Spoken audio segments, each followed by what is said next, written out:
Razočaranje građana činjenicom da od besplatnih akcija nisu zaradili toliko pominjanih 1000 eura nije uticalo na to da se neko od 4,8 miliona građana tih akcija i odrekne. Neki ih prodaju, a neki, vjerujući savjetima ekonomista, dionice državnih firmi koje su u ponudi čuvaju radujući se svakom skoku njihove vrijednosti na berzi. Nije sam ništa radio, nisam uzimao. Očekujete li da im bude veća vrijednost kasnije? Da, još nego ti idem u poštu, te sad ćemo, te poslije ćemo sve tako, ja otidi to.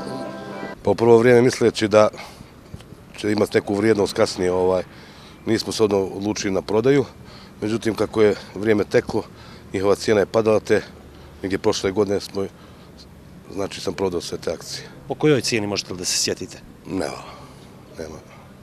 Mogu se sjetiti, možda 500 dinara, 390, tako nešto. Života mi ne znam, nisam ja to trgovao, računam da je to ništa, prevara kao sve dosad. Akcije imam, ali akcije su mi ostale onakve. Tamo su u registar centralni, ništa nisam preduzimao. Zašto? Očekujete li da poraste cijena? Ne, nego to su za sad male akcije, da nemaju, tako reći, nikakve vrijednosti. Da li će imati ili neće, o tom potom. Akcije NIS-a i aerodroma ću sačuvati jer smatram da to nisu neke pare koje bi trebalo odmah potrošiti.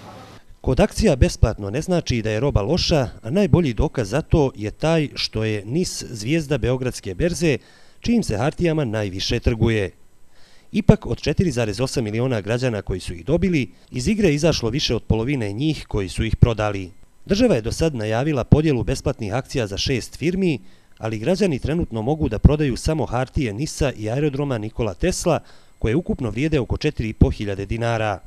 Kad vlada odluči da na berzi listira iz svog asa iz rukava Telekom Srbija, mogli bi da računaju na još oko 70 eura.